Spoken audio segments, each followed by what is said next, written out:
क्या ईरान फिर इसी तरह जलने लगेगा? क्या इजराइल ईरान में फिर ऐसे ही आग लगाने जा रहा है? क्या तेहरान समेत ईरान के शहरों में फिर ऐसा ही धुआं उठेगा? क्या ईरान में फिर 360 डिग्री पर मौत वाला खतरा मंडरा रहा है? क्या ऐसे पिन पॉइंट हमलों से ईरान के कमांडर फिर मारे जाएंगे? इस बार टारगेट पर कौन है? क्या ईरान के सर्वोच्च नेता अली खामनेई हैं? क्या ईरान के राष्ट्रपति मसूद पेजेश्कियान हैं? या फिर ईरान की मिलिट्री लीडरशिप है? क्योंकि ईरान के टॉप लीडर्स को मारने का इशारा अमेरिका और इजराइल की मीडिया रिपोर्ट दे रही है।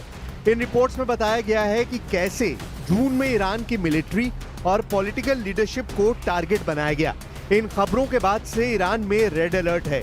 खबर यह है कि मोसाद लगातार ईरान के नेताओं, ईरान के कमांडरों और ईरान के परमाणु वैज्ञानिकों की लोकेशन ट्रैक कर रहा था। लेकिन इन सब की ट्रैकिंग इनके बॉडीगार्ड के फोन के जरिए की जा रही थी। इनके ड्राइवरों के फोन लोकेशन इस्तेमाल की जा रही थी और इसी ट्रैकिंग के जरिए मोसाद ने इजरायली वायुसेना को टारगेट लोकेशन भेजी, जिसके बाद ईरान को एक के बाद एक ऐसे झटके लगे जिसमें उसकी पूरी मिलिट्री लीडरशिप खत्म हो गई और पॉलिटिकल लीडर्स पर भी हमला हुआ। ईरान की लीडरशिप इस दौरान हमेशा खतरे में रही, लेकिन ईरान के सर्वोच्च नेता अली खामनेई ने बार बार पब्लिक के बीच में आकर बताया कि वो इजराइल के ऐसे खतरों से डरते नहीं हैं। लेकिन ये बात सच है कि ईरान के राष्ट्रपति मसूद पेजेश्कियान को भी इजराइल के फाइटर जेट्स ने टारगेट बनाया था, लेकिन उनकी किस्मत अच्छी थी कि पेजेश्कियान बाल बाल बच गए। अगर अगली बार हमला हुआ तो ईरान पलटवार करेगा, ये मिसाइल इसकी गारंटी दे रहे हैं। जुलाई में ईरान के राष्ट्रपति मसूद पेजेश्कियान ने खुद दावा किया था कि इजराइल ने युद्ध के दौरान उनकी हत्या करने की कोशिश की थी। जब वो युद्ध के दौरान एक बैठक कर रहे थे, उसी दौरान इजराइल ने बमबारी के जरिए उनकी जान लेने की कोशिश की, लेकिन इजराइल अपने मिशन में नाकाम रहा। Do you believe the Israeli government tried to assassinate you? They did try, yes. And they acted accordingly, but they failed.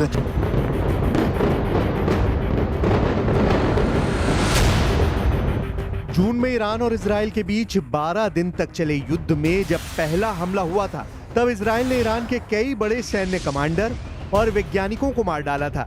अब ईरान की तरफ से दावा किया जा रहा है कि पॉलिटिकल लीडरशिप भी टारगेट पर थी और इसमें खुद राष्ट्रपति मसूद पेजेश्कियान कह रहे हैं कि इजराइल ने हमला तो किया लेकिन नाकाम रहा। हालांकि उन्होंने साफ किया कि इस हमले के पीछे अमेरिका का हाथ नहीं था। How are you certain they tried to kill you?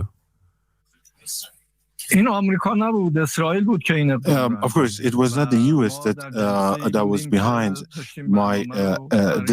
the attempt on my life. It was Israel. I was in a meeting. We were discussing the ways to move forward. But thanks to the intelligence by the spies that they had, they tried to bombard the area that we were holding that meeting. Masoud Pezeshkian ने यह दावा America की media से एक interview के दौरान किया था, लेकिन अब वो वार्निंग दे रहे हैं कि अगर अगला हमला हुआ तो ईरान इस बार इजराइल को बख्शेगा नहीं।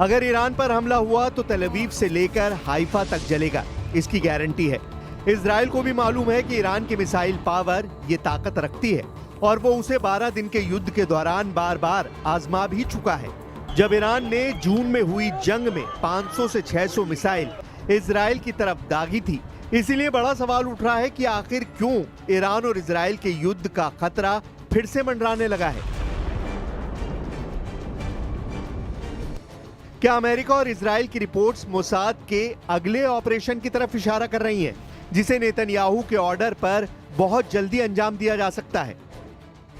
ईरान के राष्ट्रपति मसूद पेजेश्कियान जो आशंका जता रहे हैं, उससे सवाल उठता है कि क्या ईरान में अब ऐसे धमाके फिर होने वाले हैं? क्या ईरान में युद्ध पार्ट 2 के लिए नेतन्याहू को दुनिया की सबसे खतरनाक खुफिया एजेंसी कुछ और आइडिया देने जा रही है? और उसे बहुत जल्दी अंजाम भी दे सकती है। इसमें कोई शक नहीं कि इजराइल की एयरफोर्स फिर से सुपर एक्टिव मोड में है। इजराइल के एयरबेस पर लगातार काम चल रहा है। यह है अमेरिका से सप्लाई किया गया MK-84 बंकर बस्टर बम। इसी बम से इजराइल ने अब तक गाजा के कोने कोने को मिट्टी में मिलाया है और ईरान पर भी ऐसे ही बमों से हमले किए गए हैं। लेकिन सितंबर महीने को लेकर नेतन्याहू की जो तैयारी है वो एक लंबे युद्ध की तरफ इशारा कर रही है।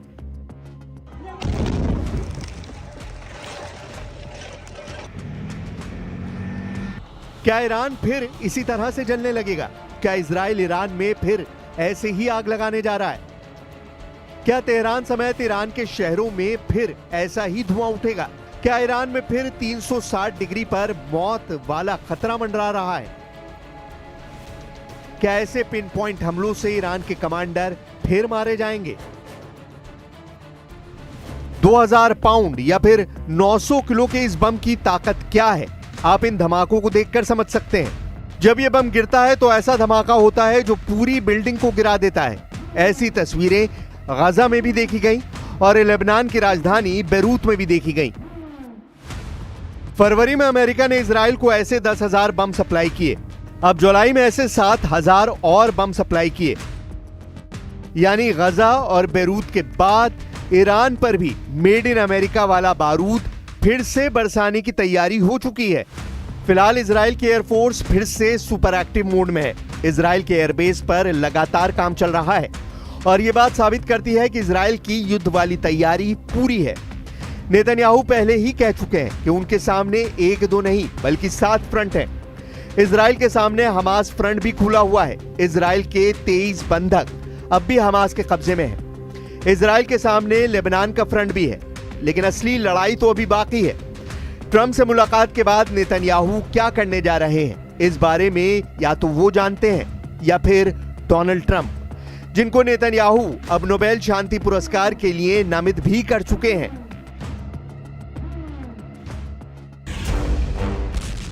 तेहरान में ये धमाका देखिए, रेड लाइट पर खड़ी कारों के उड़ते हुए चीथड़े। इस धमाके ने माचिस की डिबिया की तरह सब कुछ तहस नहस कर दिया।